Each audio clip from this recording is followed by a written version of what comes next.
अपना घर कैसे बनाया जाए, इसका मेरा सीरीज अभी चल रहा है और आज जो मेरा इसका 7वां पार्ट है। और आज जो मैं आपको बताऊंगा कि वो प्लिंथ बीम के नीचे ब्रिक वर्क कैसे किया जाए। तो इस चीज़ को आप जो आज बारीकी से देखिए और ये बहुत ही ज़रूरी है, क्योंकि मैंने अभी तक आपको फाउंडेशन का काम बता दिया, फाउंडेशन कैसे करना है, और बहुत सारे टाइप अगर आपको देखना है इसके ऊपर तो आप हमारे आई बटन में देख सकते हैं, नहीं तो इस वीडियो के लास्ट में आपको लिंक मिल जाएगा। तो आज जो मेरा है कि आखिर भाई प्लिंथ बीम के नीचे ब्रिक वर्क कैसे करेंगे और उसका डेप्थ कितना होगा ब्रिक वर्क का, और प्लिंथ और कितना हाइट तक उसको करना, ये सारा चीज़ आपको क्लियर होगा। तो हम सबसे पहले चलते हैं, आपको बता दें कि एक सिंपल आपको जो प्लान बना दे रहे हैं, ये हो गया हम लोग का प्लान।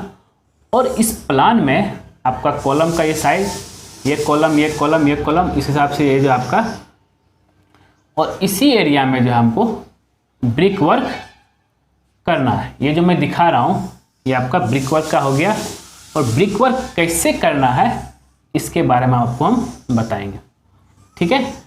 और सबसे पहले हम आपको दिखा दे रहे हैं और उसके बाद मैं आपको इसका सेक्शन दिखाऊंगा। ये हो गया मेरा कॉलम। तो यही है मेरा है ब्रिक वर्क, ये जो मेरा ब्रिक वर्क।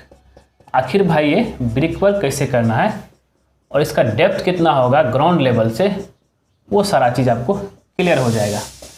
और कभी कभी क्या होता है, कुछ लोग जो है प्लिंथ बीम जो ग्राउंड लेवल पे ही करते हैं, और कुछ लोग जो है रोड ग्राउंड लेवल से हाइट में बनाते हैं। अब उस जगह पे कैसे करेंगे, तो ये देखिए, तो ये वाला सेक्शन हम एक ठो लेते हैं। तो इसके हिसाब से मेरा ये जो है फुटिंग हो गया, ठीक है। फुटिंग के बाद जो है मेरा आएगा, ये फुटिंग हो गया। फुटिंग के बाद देखिए क्या आता है। तो अब यहीं पे मेरा जो है ये इस एरिया में ये मेरा प्लिंथ बीम हो गया, ये मेरा प्लिंथ बीम हो गया, ठीक है। और यहीं पे इसके नीचे में ब्रिक वर्क करना है, ये हो गया प्लिंथ बीम, और यहाँ नीचे में ब्रिक वर्क करना है, ये वाला एरिया, ठीक है ना। तो नॉर्मली क्या करते हैं, जब भी ब्रिक वर्क करना हो तो उस समय हम लोग इसको, मैं फिर से एक बड़ा साइज बना के दिखा देता हूँ आपको, जिससे कि आपको क्लियर हो जाएगा। ये देखिए, ये हो गया मेरा। अगर आपको प्लिंथ बीम हाइट में रखना है, अगर आपका थोड़ा सा खेत एरिया में जगह है, वहाँ तो और डेप्थ होता है, तो वहाँ पे नॉर्मली क्या करते हैं ग्राउंड लेवल थोड़ा सा हाइट में रखते हैं। तो एक्चुअल जो ग्राउंड का जो फ्लोर है वो डेप्थ में है आपका 3 फीट चाहे 4 फीट। तो हम लोग जो है नीचे से ऊपर तक जो ब्रिक वर्क करते हैं, तब फिर जा करके प्लिंथ बीम डालते हैं। तो दोनों के बीच में हम लोग क्या करते हैं, ये वाल देते हैं। तो भाई कैसे ये वाल देना, देखिए। तो ये हो गया मेरा प्लिंथ बीम, क्लियर है।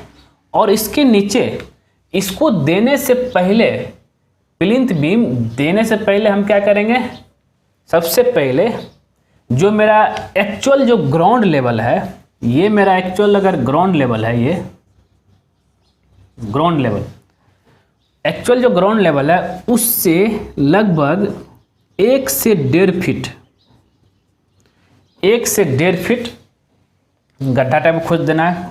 और वहाँ पे मुझे क्या करना, पहले नंबर आता है पीसीसी। पहला क्या है, पीसीसी करना है। उससे पहले खोदने के बाद जो है यहाँ पे मैं क्या करूँगा, सैंड फिलिंग कर दूँगा, क्योंकि पीसीसी के नीचे मुझे जो है सैंड फिलिंग करना होता है। ये हो गया मेरा सैंड, ठीक है। सैंड के बाद आता है मेरा पीसीसी, ये मेरा पीसीसी, और पीसीसी कर देंगे। और पीसीसी का ग्रेड आप तो जानबे करते हैं, M10 आप यूज कर सकते हैं, प्लेन सीमेंट कंक्रीट।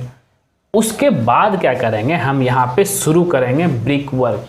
और हमेशा रखिए, कोशिश कीजिए ब्रिक वर्क जो है 9 इंची का कीजिए, क्लियर है। ब्रिक वर्क करेंगे, तो ब्रिक वर्क जो करेंगे ये आपका हो गया ब्रिक वर्क, आपका ब्रिक वर्क, ब्रिक वर्क कर दिए हम। ब्रिक वर्क करने के बाद जो है, इसके बाद तब जा कर के मुझे करना है प्लिंथ बीम बनाना। ठीक है, ये हो गया आपका प्लिंथ बीम। तो याद रहे, तो इसी तरीके से हर एरिया में जहां जहां मेरा प्लिंथ बीम दे रहे हैं ना, उस जगह पर ऐसे ही सेम प्रोसेस से जो है 1 फीट गड्ढा कर देंगे। तो उससे क्या हो कि आपका बॉक्स टाइप का बन गया, और इसमें आप जो है सैंड फिलिंग कर दीजिए। ये आपका सैंड फिलिंग, ये चारों एरिया में आप सैंड फिलिंग कर सकते हैं, जो कि बहुत ही ज़रूरी है। तो इस प्रोसेस से, और अगर मान लिया जाए, ये तो मैंने ग्राउंड लेवल में बताया, ठीक है, अगर मान लिया ग्राउंड लेवल से और आपको ऊपर लेके जाना है, ठीक है, तो ये आप ब्रिक वर्क को और ऊपर तक ले जाइए, और जो है उसके बाद तब जा कर के प्लिंथ बीम दीजिए। तो इस तरीके से आप कर सकते हैं। ठीक है, तो मान लिया कि ग्राउंड प्लिंथ बीम मेरे को और ऊपर देना है। ठीक है, तो इसको हम और यहाँ तक ले जाएंगे, लगभग 4 फीट तक। 4 फीट तक जाएगा। 4 फीट तक जाने के बाद जो है, ये मेरा जो है प्लिंथ बीम आएगा, ये आएगा प्लिंथ बीम आएगा। और नीचे मुझे क्या करना है, नीचे मुझे जो है ब्रिक वर्क कर देना। क्लियर है, ये हो जाएगा मेरा ब्रिक वर्क। और ये डेप्थ जो रहेगा ग्राउंड लेवल से डेप्थ मेरा जो है लगभग रहेगा, ये ब्रिक वर्क का ये 1 फीट रहेगा। क्लियर है, इस तरीके से आप जो है, जो स्टेप बाय स्टेप कैसे कैसे करके आपको जो घर बनाना है, सारा चीज़ मैं बता रहा हूँ। तो अभी तक जो आपने आया, हम लोग जो पहुँचे हैं स्टेप 7 में, ब्रिक वर्क के अंदर जो है प्लिंथ बीम को लेकर के। और बहुत सारे लोग पूछते हैं कि सर प्लिंथ बीम के नीचे ब्रिक वर्क करना ज़रूरी है कि नहीं है, हम उसमें मिट्टी भी फिलिंग कर। देखिए, अब उसमें ज़रूरी इसलिए है, क्योंकि जितना अगर आपका ये ज़मीन है, तो इसके अगर आप जो है पूरा ग्राउंड लेवल में ही बनाना चाहते हैं, जो आपका रोड का लेवल है ग्राउंड का लेवल एक ही रखना चाहते हैं, उस समय तो उसके नीचे ब्रिक वर्क बिल्कुल ज़रूरी नहीं है। याद रखिएगा, अगर आप थोड़ा सा 1 फीट 2 फीट हाइट बनाना चाहते हैं, तब जा कर के उसके नीचे ब्रिक वर्क ज़रूरी है। लेकिन नॉर्मली जो लोग जो है ग्राउंड लेवल से, चाहे रोड लेवल से, जो आपका रोड लेवल है वहाँ से 1 फीट से 1.5 फीट से ज़्यादा ही जो लोग बनाते हैं। क्योंकि इनके से अगर बारिश हुआ, बारिश का पानी अंदर ना आ जाए। और याद रखिए कि हमेशा समय समय पे क्या होता है कि रोड का लेवल जो है बढ़ते जाता है। जैसे अभी अगर जिस चीज़ का भी रोड, अगर कंक्रीट का रोड हो, कंक्रीट जो है 10 साल में फिर टूट गया, फिर उसके ऊपर फिर से 6 इंची चाहे 8 इंची का रोड कास्टिंग गया था, फिर तो बड़ा हो गया। इसलिए हमेशा अपना प्रोविज़न लेके चलिए। नहीं तो बहुत सारा केस में देखा ये गया है कि कुछ लोग घर बनाया अपना, रोड लेवल थोड़ा हाइट हो गया, कर दे कास्टिंग करते करते ऊपर तक 10 साल या 15-20 साल में, और उसका जो घर का जो ग्राउंड फ्लोर का लेवल वो डेप्थ हो गया, तो जब बारिश का पानी आता है उसी में घुस जाता है। तो इसलिए ज़रूरी है ब्रिक वर्क करना प्लिंथ बीम के नीचे। और हमेशा जब भी कीजिए, थोड़ा सा हाइट करके आप अपना जो ग्राउंड फ्लोर है उसको बनाइए, जिससे क्या है कि फ्यूचर में, भविष्य में आपका ये सब परेशानी ना आए, बारिश में पानी आपके घर में ही ना घुस जाए। ठीक है, ये सब चीज़ का ध्यान रखिएगा। तो ये हो गया। तो इस प्रोसेस से आपको जाना है, सिंपल है। तो दोस्तों, उम्मीद करता हूँ कि हाउस कंस्ट्रक्शन अगर आप अपना घर बना रहे हैं, ये सब बारीकी से बारीकी चीज़ जो लोग नज़रअंदाज कर देते हैं, लोग जाने अनजाने में, लोग दूसरे के बातों पे या कॉन्ट्रैक्टर के बातों पे, चाहे पड़ोस के बातों पे लोग चल देते हैं कि नहीं उतना हाइट करने की ज़रूरत नहीं है, फ्लोर को, ग्राउंड फ्लोर का हो जाएगा।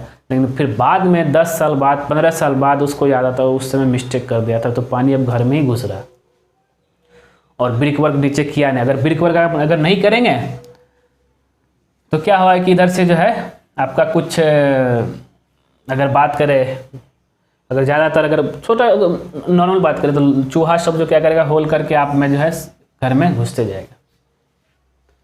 चाहे कि ये भी है, प्लस आपका टर्माइट जो दिमाग जो होता है वो भी घुस जाएगा। अगर इस तरह का चीज़ आप करके रखेंगे तो बहुत कम चांस होता है आप में घुसने का, आपके ज़मीन में घुसने का। और इसमें हमेशा सब में जो है सैंड फिलिंग कीजिएगा। सैंड फिलिंग करने से बस बेनिफिट वही है कि टर्माइट कभी भी आपके घर में अटैक करेगा नहीं।